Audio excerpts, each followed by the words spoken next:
Halo, shalom teman-teman. Setiap Kamis kita akan ketemu ya dengan tema-tema yang baru.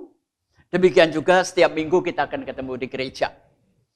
Tapi baik, hari ini saya mengajak kawan-kawan ini berpikir. Satu pertanyaan dulu. Mungkin hidupmu baik. Secara fisik baik, secara keuangan baik, pernikahan baik, itu yang tampak dari luar. Belum tampak samping, belum tampak atas, belum tampak dalam. Pertanyaannya, apakah pendengar yang mendengarkan suara saya, hari ini Anda puas dengan hidup yang Anda hasilkan hari ini? Pertanyaannya bukan banyak uang loh. Puas enggak? Kepuasan batin, ya. Anda kedamaian. Tentunya rata-rata ngejawab enggak puas. Kenapa? Secara ukuran standar, saya ngelihatnya aja puas kok. Tapi kenapa Anda enggak puas? Karena saya belum mendesain hidup saya sendiri. Coba mulai hari ini kita mulai dengan impian kita. Kita desain hidup kita sendiri. Ujungnya mau kemana? Mungkin hari ini Anda diberkati. Oke, diberkati. Tapi sebetulnya bukan cita-cita Anda. Bukan impian Anda. Itu yang saya maksud. Tapi puji Tuhan, kalau Anda merasa puas dengan hari ini, oke, berkembanglah dan jadilah lebih baik lagi. Nah, hari ini di depan saya membawa satu buku yang nanti akan saya tunjukkan.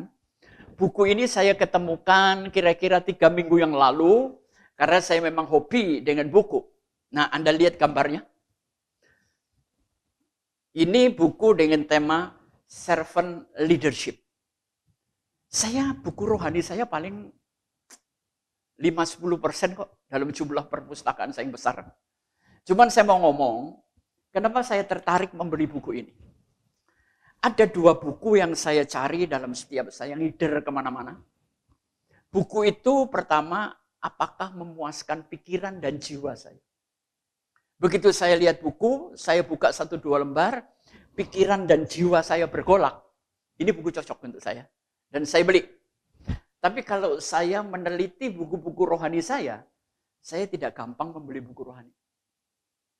Waktu saya membaca buku ini, 2-3 lembar, roh saya bergolak. Jadi itu cirinya, roh saya bergolak. Itu untuk buku rohani, tapi untuk buku sekuler adalah pikiran dan jiwa saya bergolak. Kebetulan penulisnya adalah kawan dekat saya. Mungkin Bapak Ibu tahulah, namanya Daniel Alexander, yang dikenal dengan nama Kodet. Saya bukan mempromosikan dia loh, bukan. Karena ini ada kaitannya dengan tema desainer tadi. Alexander Daniel ini pernah menjadi tetangga saya 5-6 tahun. Itu memang bukan rumah dia, tapi dia punya satu komunitas yang namanya Tubuh Kristus. Saya pernah marah, saya pernah ngelemparin rumah itu karena kesel. Siang-siang nyanyi, siang-siang bahasa roh. Wah, lagi kesel, capek, ya marah lah. Ya kan? Tapi berkat Daniel Alexander akhirnya ya saya bertobat juga. Kenapa saya mengagumi dia? Dia ini saya tahu pelayanannya itu Eropa, Amerika, Australia. Hidup enak enggak? Enak kan? Dan dia tinggal lama di Jerman. Komunitas dia di Eropa, Amerika gede. Tapi satu hari saya kaget. Loh, kenapa dia mendarat di pedalaman Nabire, Papua? Dia masuk ke Manokwari, ke pedalaman. Hidup yang begitu mewah dia tinggalkan. Tapi dia menemukan keberhasilan, kebahagiaan, kesuksesan justru di Papua. Akhirnya saya tahu Daniel menikah dengan seorang wanita yang namanya Lois. Saya pernah ketemu, ngobrol juga, ya. Nah, Lois ini hidupnya di Eropa juga. Tentunya kelas-kelas bagus lah. Kalau di Indonesia ini kelas atas. Tapi waktu menikah dengan Daniel, dia belum pernah tahu Papua. Diajak ke Papua. Dan di dalam kisahnya, mengerikan juga.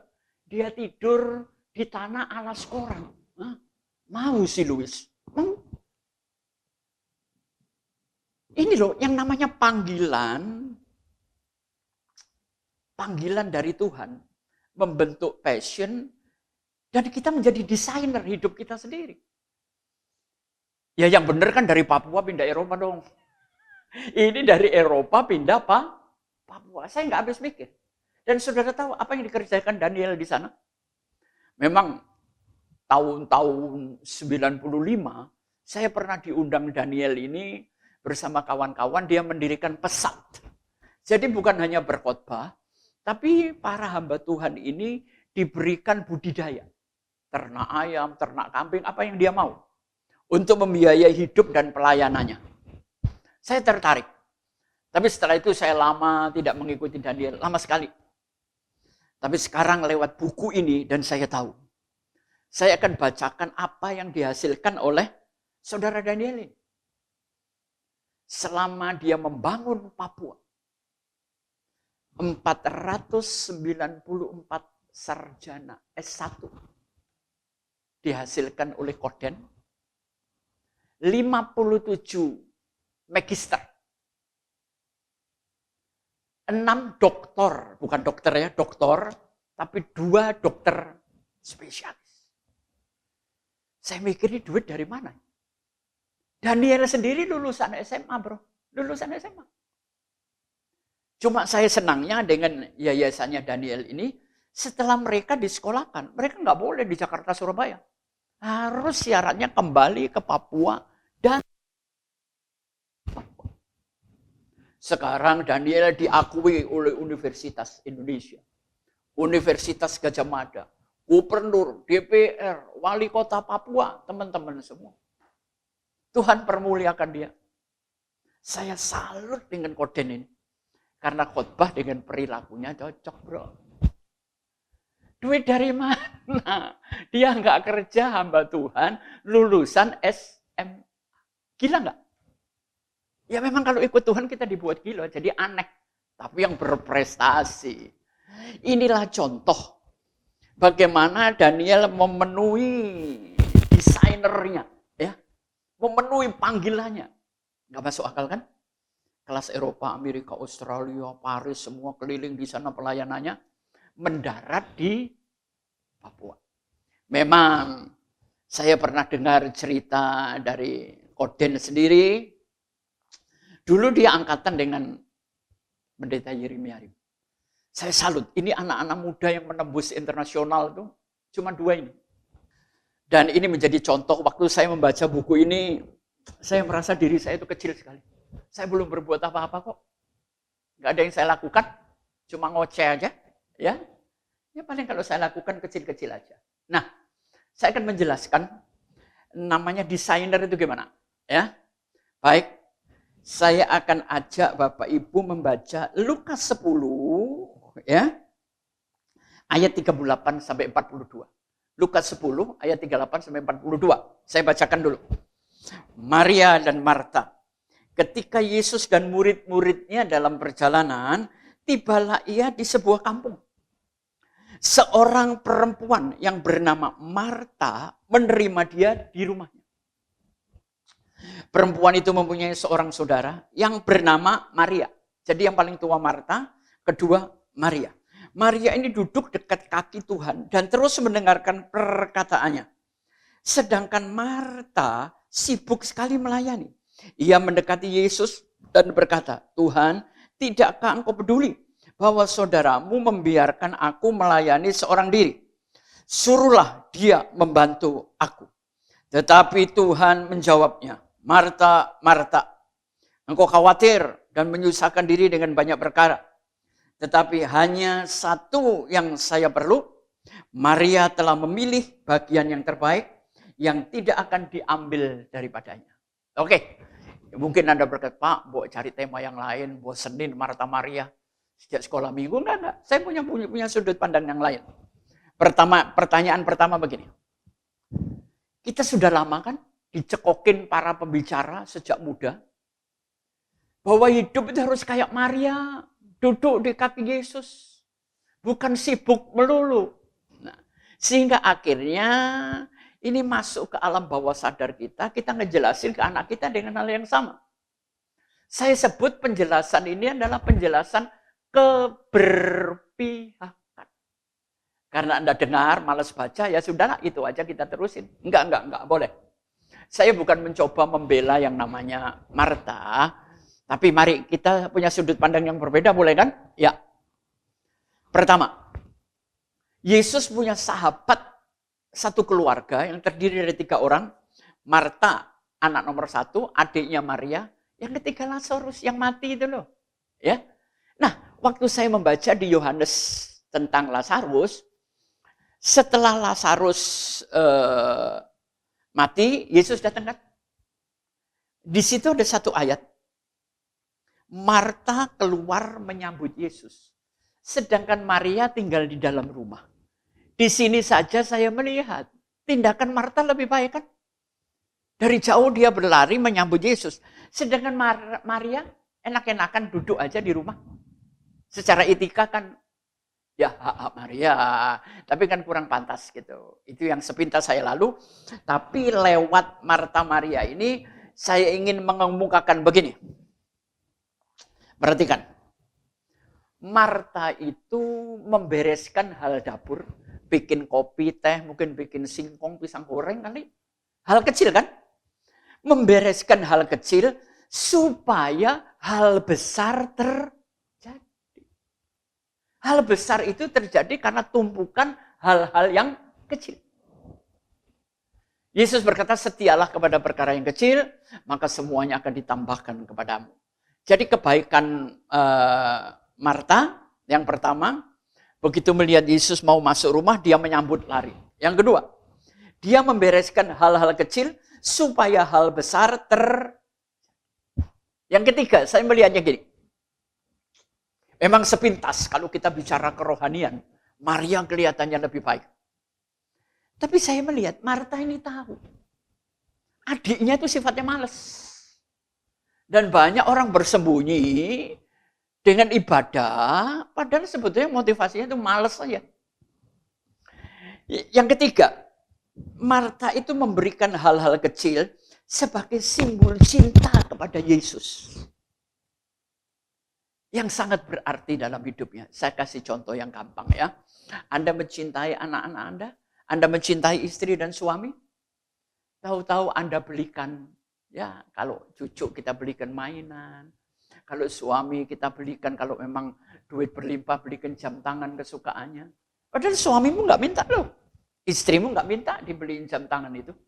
Tapi karena rasa cinta, simbol cinta, aku selalu ingat kamu, mumpung aku punya duit nih, aku kasih hadiah jam seri lain dari kesukaanmu.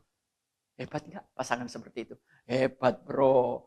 Jadi memberi hal-hal kecil sebagai simbol cinta bagi Yesus yang sangat berarti dalam hidupnya. Nah sekarang dalam hidup Anda yang paling berarti siapa? Anda pasti ingin membelikan sesuatu. Nggak usah gitu. Waktu kita dulu belum menikah. Pasangan kita nggak minta, kita beliin terus kan? Sekarang dia minta sampai teriak-teriak, kita nggak pernah beliin. Setuju nggak? Karena apa? Cintanya habis. Jadi sebetulnya buat saya, Mas, Mbak Yu, cantik, ganteng itu nggak ada.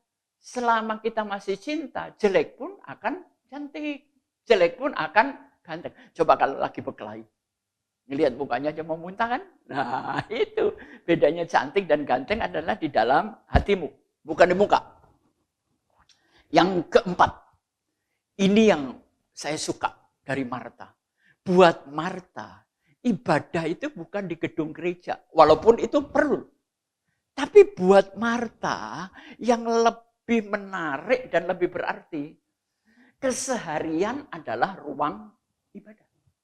Jadi makanya kebaktian yang sebenarnya, ibadah yang sebenarnya bukan saat Anda masuk gereja. Waktu Anda keluar gereja, itulah ibadah yang sesungguhnya. Karena Yesus menekankan, sebagaimana Anda ingin diperlakukan orang lain, perlakukan orang lain seperti itu, gitu loh, ya. Kalau Anda memperlakukan saya baik, saya pun akan memperlakukan Anda baik. Tapi jangan argumen ya, itu mah bukan orang Kristen, kalau baik dia baik. Loh enggak, ini kan hukum Tuhan. Rule pertama itu adalah itu, perlakukan orang sebagaimana yang kamu inginkan. Jadi saudara siap, ruang ibadah kita di luar gereja, ya. Nah, di sini sepintas saya juga melihat tanggung jawab Marta sebagai pemilik rumah. Saudara pernah enggak dalam keadaan aus, bertamu ke teman, sampai 2 jam ngomong, aqua segelasnya enggak keluar, kira-kira kesel enggak? Saudara ngomong, aduh enggak pantas, gue mau minta buka kulkasnya juga enggak enak, ya kan? Jadi enggak boleh. Tamu itu harus kita hargai dan hormati. Nah, sekarang kita masuk kepada intinya. Gini bro. Ya Marta itu salah Pak Bengki. Buktinya dia ditegur Tuhan Yesus. Ntar dulu.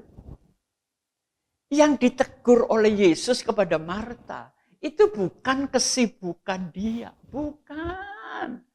Perhatikan, waktu Yesus menegur Marta, setelah Marta menegur Maria. Urutannya gitu loh, ya. Waktu Marta menegur Maria, Tuhan, kasih tahu dong adikku itu, Mbok, jangan duduk aja. Saya kan kerja repot-repot di dalam. Kita baca motivasinya ini. Setelah itu baru Yesus menegur Marta. Jadi bukan kesibukannya yang ditegur, cuman cara dan motivasinya Marta. Kenapa dia menegur Maria? Gini, kalau menurut pandangan saya. Secara negatif, mungkin dia kesel sama adiknya. Setiap gua kerja, lu nganggur melulu. Dia kan lebih tahu daripada Maria tahu dirinya. Karena Marta lebih tua kakaknya kok. Jadi pada dasarnya Maria ini agak males. Manja gitu loh. Mungkin anak papa kali, ya kan? Dia manja, nggak mau kerja. Ini Marta itu kesel. Maksudnya Yesus tolong kasih tahu supaya mental dan gaya hidupnya berubah. Mungkin loh ya. Ini kan sudut pandang, teori-teori kemungkinan. Nah, tapi Yesus juga nggak suka. Gini, Marta, kamu sudah memilih pilihanmu kan untuk sibuk. Nggak usah iri sama adikmu. Dia mau males, nggak mau kerja, itu urusan dia. Nah, Maria yang sudah memilih untuk duduk dengar firman Tuhan, dia nggak iri kok sama kamu yang sibuk. Nah, ini berbagai pandangan kan. Jadi saya ingin katakan kepada Anda, kalau Anda memang sudah mengambil keputusan, bertanggung jawablah terhadap keputusanmu. Jadi saya ingin sedikit merehabilitir nama Marta ini. Dia ditegur bukan karena dia sibuk. Jadi kita harus mengerti secara jelas. Tapi perhatikan. Walaupun Marta ngoceh, Maria terpengaruh enggak? Enggak kok. Dia tetap duduk. Di sini Maria ini saya hargai, dia sudah memilih. Dia mendesain jam itu aku mau duduk. Dia desainer dari hidup. Dia tidak terpengaruh oleh omongan omelan kakaknya. Tapi Marta juga tidak terus langsung duduk di kaki Yesus setelah ditegur Yesus. Enggak, dia tetap sibuk kok. Jadi di sini kita melihat, masing-masing tidak bisa mempengaruhi. Itu adalah pilihan dan keputusan Anda. Lakukan keputusan Anda dengan sukacita. Resikonya, tanggung jawab dong. Jangan terus resikonya dilempar ke orang lain. Enggak boleh juga, ya. Jadi di sini kita melihat, hidup itu harus punya keseimbangan. Artinya apa? Maria dan Marta walaupun saling ditegur-menegur, saling kesel hati, tapi mereka masing-masing tidak bisa mempengaruhi. Maria kekeh, ngeyel sama posisinya. Yang penting pokoknya gua deket Yesus. Karena nggak bisa sering deket Yesus. Bener juga sih, ya kan? Tapi saya cuma ingin mengetengahkan satu titik. Bahwa yang ditegur oleh Yesus bukan kesibukan Marta. Tapi setelah dia menegur, caranya dia menegur, motivasinya menegur, itulah yang disebut di Alkitab ini. Jadi gini, maksud saya kan pernah mengatakan Kristen itu ada 4 tipe. Yang pertama, ada orang Kristen dengar firman Tuhan tergerak, tapi keluar kebaktian hatinya nggak pernah bergerak, melakukan sesuatu. Tapi ada lagi orang Kristen yang gampang bergerak, kayak bola bekel, kayak setrikaan, tapi hatinya nggak pernah tergerak. Cuma sibuk, ini juga salah. pelayanan tanpa hati. Ya, tapi kalau hati tanpa tindakan sama aja juga bohong. Tapi di gereja yang banyak apa, bro? Yang paling banyak ya, sudah tidak pernah tergerak dan juga nggak pernah bergerak. Memang jemaat dablek ini banyak, ya. Jadi biarlah firman Tuhan menggerakkan kita. Anda pernah lihat orang Kristen dengar firman Tuhan, dengar pujian, nangis terus? Saya pernah lihat laki-laki begitu. Tapi setelah keluar dia nggak berbuat sesuatu. Saya ingin kita adalah manusia Kristen tergerak kemudian bergerak. Inilah yang saya maksud desainer, ya. Maria mewakili iman, Marta mewakili karya. Ya. Yakobus pernah berkata, kamu punya iman, aku punya perbuatan. Ayo kita adu. Jadi nggak salah kok orang punya iman, tapi iman itu harus berkarya. Maria mewakili orang suka doa, tapi Marta mewakili orang suka kerja. Jadi supaya kita nggak gegeran, ya ini urusan kita masing-masing. Ya doa, ya kerja, ya doa, ya iman, ya berkarya yang dihasilkan oleh iman, gitu kan? Itu yang ingin saya sampaikan, masing-masing mendesain tubuhnya, dirinya. Makanya desainer untuk pribadi ini sampai ada di Alkitab. Supaya lebih jelas lagi, saya mau tanya. Waktu Yesus di atas perahu, ada gelombang besar, dengerin. Murid-murid panik, Yesus tidur. Loh, emang Yesus nggak panik? Gini loh bro, maksud saya, Yesus tidak panik waktu kena gelombang. Karena dia sudah tahu, Bapaknya mendesain, aku harus mati di atas kayu salib. Bukan mati tenggelam. Saya orang yang sangat memperhatikan prokes ya.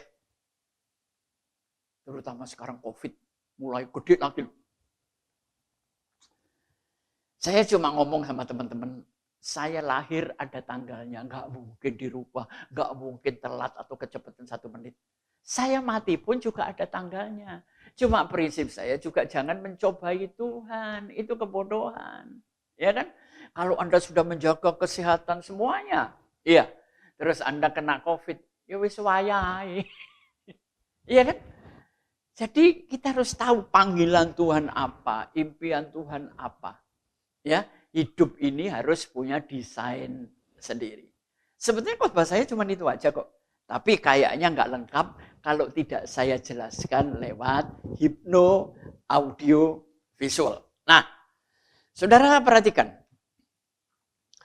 Ada gambar di sini muncul dengan tulisan yang sangat nyeni, ya, desainer. Desainer itu kan perancang.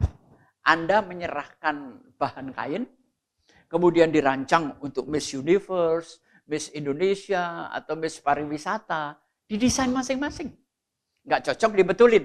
Nggak selamanya kita perancang itu sekali sempurna. Itu yang pertama. Desainer. Dan yang mendesain kita adalah Bapak kita di sorga. Dia pendesain yang luar biasa. Jangan rubah desainnya. Yang kedua, Anda melihat. Life design not by default. Saudara pernah melakukan kesalahan jadi keberkatan? Pernah kan? Tapi apakah kita punya kesengajaan? Saudara tahu kue donat dalam tengahnya bolongan? Itu terlahir karena nggak sengaja bolong. Keju pun diketemukan karena ketidaksengajaan. Fermentasinya kelamaan, orangnya ketiduran, akhirnya susunya jadi keju. Tapi akhirnya jadi enak. Tapi kan nggak boleh hidup itu dengan sengaja begitu. Ya, life design hidup Anda. Nah, caranya mendesain gimana Pak Pengki? Nah, ini langkah pertama. Ya, Anda lihat gambar di sini. Langkah pertama, global positioning system. Bapak Ibu, anak-anak muda pastilah ahli GPS. Saya nggak bisa pakai GPS. Nah, tapi saya perhatikan kalau saya naik mobil dengan teman-teman saya atau taksi pakai GPS gini. Dia buka dulu. Setelah terbuka, dia tetapkan posisi waktu kita start. Nah, posisimu hari ini di mana? Keadaanmu semuanya. Kemudian tujuannya ditetapkan. Nanti satelit akan memberitahu kita lewat GPS, lewat ini, lewat itu, lewat ini. Kadang-kadang menghindari macet. Tapi jujur aja, tidak selamanya kadang-kadang GPS ini benar. Kita pernah ngikutin malah kejebak. Ya. Jadi kita harus tahu kita mulai start dari mana, terus lewat jalan-jalan mana. Kita harus tahu jalan-jalan alternatif. Ya. Yang kedua, yang keempat, Anda perhatikan, update current location. Saudara kalau naik supirnya pakai GPS ya, saya selalu dengar suara. 800 meter belok ke kanan. Tapi nanti dia deket-deket, kurang 200 meter, bisa dibelokkan ke arah lain. Karena apa? Jalan yang tadinya disebutkan macet. Banyak hambatan, banyak tantangan, banyak rintangan. Bukankah manusia suka kemudahan? Nah, jadi update current location artinya setiap beberapa ratus meter dicek kembali. Bener nggak? Apa tadi saya salah mencet? Ya?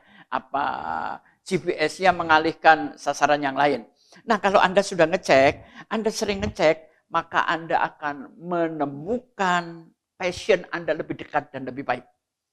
Karena untuk mencari passion belum tentu gampang. Sekarang gambar yang kelima. Anda lihat, update destination itu artinya discover your dream. Apa maksudnya Pak Pengki? Begini, destinasi harus kita update terus, ya kan? Makin dekat, makin update. Saya melihat supir-supir Bluebird itu setiap sekian ratus meter ngecek lagi, diutak-atik lagi layar HP-nya. Karena ini makin mendekati, Anda akan menemukan kejelasan impian Anda. Semua tempatnya makin jelas. Oke, sekarang GPS yang ke-7. Ya. Alternatif rute itu adalah discover your move. Artinya apa? Kalau Anda jalannya macet, Anda mesti jalan alternatif kan? Sekarang saya kasih contoh. Anda mau nggak di Jakarta ini nggak kena macet? Oh mau Pak Pengki. Caranya gimana? Gampang, jangan keluar rumah. Atau kalau kerja ya berangkat jam 3 pagi, pulang jam 1 pagi. Anda nggak akan kena macet. Ya. Jadi kadang-kadang GPS ini kelebihannya, dia menemukan jalan-jalan tikus buat kita. Nah, dengan alternatif ini, kita makin menemukan gerakan kita makin jelas. Oh, saya bener. Track recordnya di sini. Ya. Oke. Selanjutnya ada gambar lagi. Gambar cewek cakep, ya agak tomboy gini, naik Harley Davidson. Tulisannya apa? Driver or passengers. Sekarang saya mau tanya. Enak mana sih, driver atau passengers? Kalau saya naik taksi, ya jadi passengers enak. Buka pintu, duduk, sebelum ketiduran, Pak, saya mau ke Cempaka Putih. Sebelah mana, Pak? Ya, deket ini. Terus saya tidur atau belajar, baca-baca. Drivernya yang puyeng. Cari jalan alternatif, menghindari tabrakan. Dia harus menyediakan tempat yang nyaman. Kadang-kadang dikasih permen, ya kan? Dia harus membuat passengernya nyaman. Tapi kalau kena macet, bro, saya akhirnya nggak melihat rute. Saya melihat apa? Klik, argo naik. Klik, argo naik. Waduh, tambah lama nggak jalan-jalan, argonya naik. Itu memang cirinya orang Indonesia. Ya. Nah, jadi kalau buat saya, diapa-apain, enak pengemudi. Ya. Kalau jalan kencang, tabrakan, kebanyakan yang mati penumpangnya. Karena penumpangnya terlempar keluar. Saat tidur, drivernya mungkin luka. Ya. Jadi ini pilihan Anda. Hidup Anda mau disetir orang lain atau Anda menyetir hidupmu sendiri. Ya. Belum terlambat. Baik, kita kurang beberapa gambar, 3 gambar aja. Perhatikan ada satu tulisan mindset beyond religion. Kita harus punya mata yang melampaui dan melampaui. Sekarang gini, kelebihannya ular itu apa? Ada yang tahu? Ular itu kan melata. Jadi dia tahu detail di bawah yang nggak kita lihat. Saudara, kadang-kadang kalau saya dari jendela pesawat saya ngelihat, ternyata dari atas laut ini bagus ya. Kedalamannya bisa saya lihat lebih jelas. Nggak keruh, semuanya bening. Itu mata Raja Wali. Jadi kita harus punya mata, mindset kita, pola pikir kita. Jangan cuma berpikir 1-2 langkah. Tapi kita berpikir jauh. Seperti ular bisa melihat yang begitu datar. Elang atau Raja Wali bisa melihat dari atas. Jangan punya mindset yang terbatas. Melebihi agama. Ya. Nah, ini yang terpenting. Ini yang nomor 8. Ada gambar. Ini binatang yang banyak di Galapagos. Apa sih namanya sampai saya lupa.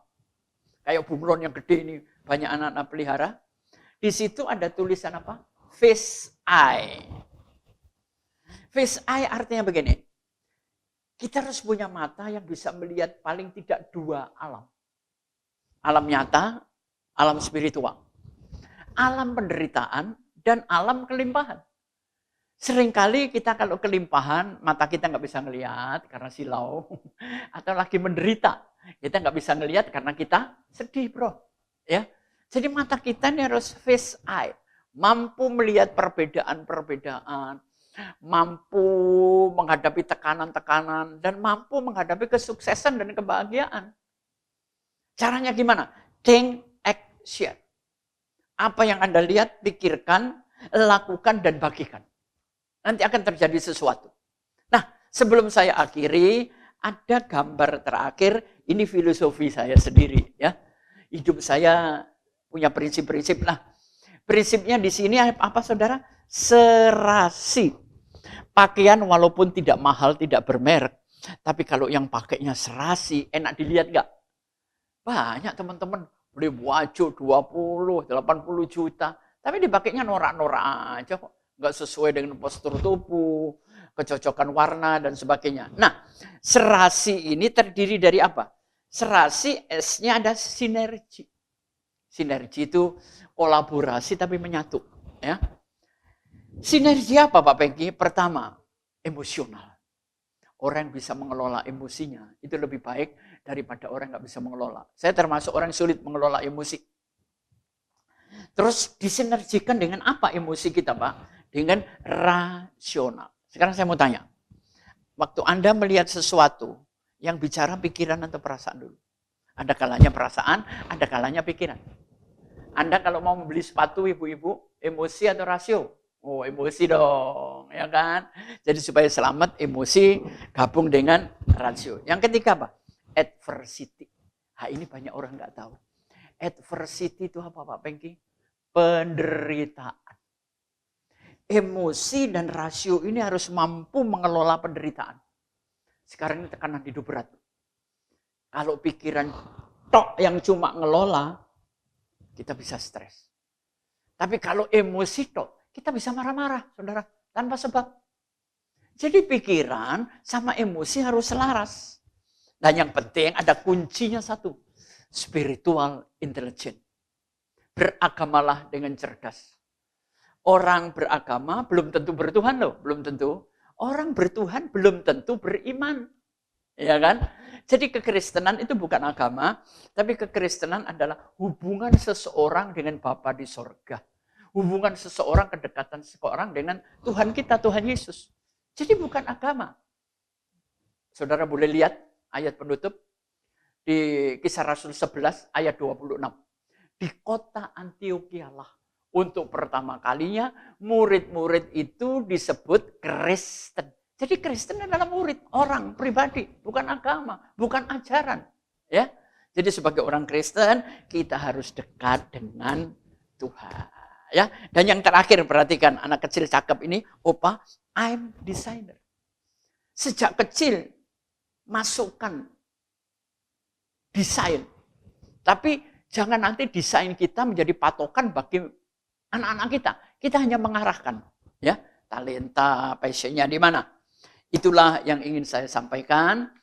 Dan Kamis depan, ya, acara Kamis saya akan mengisi beberapa kali setiap Kamis karena saya lama nggak ngisi. Saya akan mengisinya dengan satu tema happiness. Ada dua yang saya pilih, ya. kronologis atau happiness. Salah satu. Mana yang saya pikir lebih butuh ya? Anda butuh bahagia atau butuh kronologis? Nanti akan saya sampaikan Kamis depan ya. Tapi jangan lupa tema baru saya hari Minggu nanti di Ciputra lantai 6 Gedung Dian GBI Rem ya. Jangan salah, GBI Rem. Tema saya adalah remote. Remote itu apa toh Pak? Saudara pasti mikir remote control mainan, remote TV, nggak ada hubungannya. Remote itu artinya jauh, terpencil. Tapi Tuhan bisa menjangkau Anda. Percayalah. Jangan kesepian, jangan terpencil, tapi berbahagialah. Itulah kira-kira ajaran saya tentang remote. Ya, nanti hari Minggu ketemu saya ya di Ciputra. Saya percaya Tuhan memberkati saya dan Anda. Ayo kita berdoa sebentar. Bapa di sorga, terima kasih hari ini hamba-Mu boleh menjadi berkat di dalam tengah minggu. Sehingga kita tidak selalu kosong.